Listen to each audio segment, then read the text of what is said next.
বর্তমান Iran Israel যুদ্ধটা যেই দিকে ধাবিত হচ্ছে, এখানে খুবই একটা ভয়াবহ দিকে ইরান ও ইসরায়েলের যুদ্ধটা ধাবিত হচ্ছে। আপনারা দেখতে পাচ্ছেন যে ইরানে এই পর্যন্ত প্রায় 7,000 লক্ষ্যবস্তুতে আক্রমণ করেছে। আক্রমণ করতে করতে, টার্গেট কিলিং করতে করতে পুরো ধুমড়ে মুচড়ে দেওয়া হয়েছে ইরানকে। যদিও বাংলাদেশি মিডিয়াগুলো ইরানকে ফেপে ফুলে ফাঁপিয়ে অনেক বড় কিছু করে দেখানো হচ্ছে, কিন্তু আলটিমেটলি ইসরায়েল এবং আমেরিকার ইরান খুব একটা কিছু ক্ষতি করতে পারেনি। আপনি ধরেন একটা মিসাইল ইসরায়েলের একটা ভবনে হিট করলো, এটা ঘুরে গেল, এখানে আপনি একটা ফটোশুট করে বললেন যে ইসরায়েল গাজায় পরিণত হয়ে গেছে। আলটিমেটলি না, ইসরায়েলের ভিতরে প্রচুর বাংকার আছে, সব নাগরিক বাংকারে গিয়ে আশ্রয় নিয়েছে। আপনি 2, 4, 5টা নাগরিককে হত্যা করতে পারলেন না, সামরিক ব্যক্তিকে হত্যা করতে পারলেন না, মানে কিছুই করতে পারলেন না আলটিমেটলি। এরপর আমরা গতকালকে দেখেছি ইরান যেভাবে প্রায় 9টা আরব রাষ্ট্র আক্রমণ করেছে। এতদিন পর্যন্ত আরব রাষ্ট্রগুলোতে ইরান আক্রমণ করত আমেরিকান ঘাঁটিগুলোতে, কিন্তু এখন আক্রমণ করা হচ্ছে আমেরিকান অর্থনৈতিক যে প্লান্টগুলো সেখানে।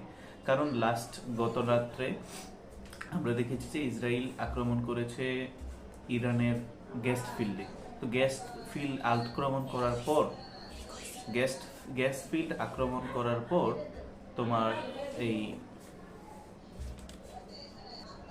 ইসরায়েল ইরানের গ্যাস ফিল্ডগুলোতে আক্রমণ করার পর ইরান চিন্তা করতেছে আমাদের গ্যাস ফিল্ড যেহেতু ধ্বংস করে দিয়েছে, আমাদের অর্থনৈতিক ইনফ্রাস্ট্রাকচার যেহেতু ওরা ডিস্ট্রয় করে দিয়েছে, তো আমরাও আরব দেশগুলোকে ভালো থাকতে দেব না। যার ফলশ্রুতিতে তারা সৌদি, কাতার, কুয়েত, বাহরাইন, আরব আমিরাত, রাষ্ট্রগুলো আছে, প্রায় 9টা রাষ্ট্রের তেলের অবকাঠামোতে, গ্যাসের অবকাঠামোতে সরাসরি ডিরেক্ট হিট করেছে, একের পর এক মুহুর্মুহু হামলা চালিয়েছে।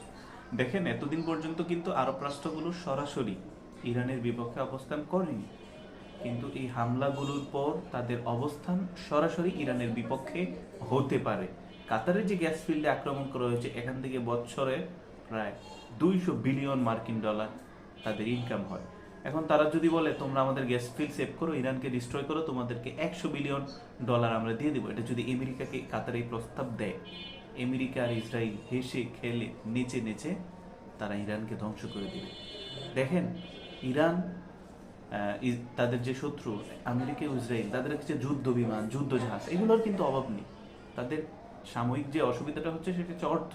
এই অর্থগুলো যদি মধ্যপ্রাচ্যের কোনো দেশ থেকে তারা ডোনেশন নিতে পারে, তাহলে ইরানকে তারা হেসে খেলে নিচে নিচে ধ্বংস করে দিবে। আর এদিকেই যাচ্ছে। দ্বিতীয় আরেকটা যে পসিবিলিটি আমরা দেখছি, সেটা হচ্ছে সৌদি আরবে যখন নাকি আমেরিকা আক্রমণ করছে, সৌদি আরবে আক্রমণ করার পর সৌদির সাথে কিন্তু আমরা দেখেছি কিছুদিন আগে পাকিস্তানের একটা সামরিক চুক্তি হয়েছে। তো সেই সামরিক চুক্তি অনুযায়ী সৌদি যদি পাকিস্তানকে বলে যে তুমি আমার সার্বভৌমত্বে আঘাত এসেছে, এখন তুমি হামলা করো, তাহলে সৌদির কিন্তু পাকিস্তান কিন্তু ইরানের বর্ডারের কাছাকাছি, তারা ইরানকে আক্রমণ করবে। আপনি চিন্তা করেন, একদিকে আমেরিকা পারমাণবিক শক্তিধর রাষ্ট্র, অন্যদিকে ইসরায়েল পারমাণবিক শক্তিধর রাষ্ট্র, তৃতীয় পারমাণবিক শক্তিধর রাষ্ট্র যেটা তাদের সীমান্তের কাছে, সেটা হচ্ছে পাকিস্তান।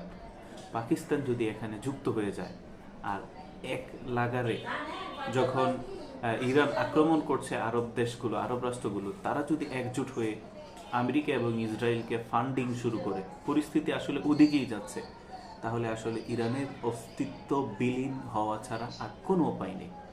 এখন ইরান যদি অস্তিত্ব বিলীন হয়ে যায়, তাহলে গ্রেটার ইসরায়েল কায়েম হবে হবে হবেই, এটা কেউ ঠেকাতে পারবে না।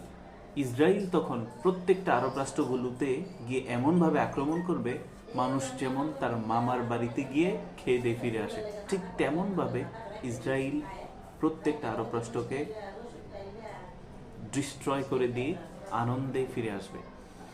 এই দিকে যাচ্ছে আমাদের বিশ্বযুদ্ধ। টার্কি এখন পর্যন্ত অনেক ট্রাই করতেছে এই যুদ্ধ যাতে মুসলিমরা মুসলিমদের বিরুদ্ধে না দাঁড়ায়, এটা খুব ট্রাই করতেছে।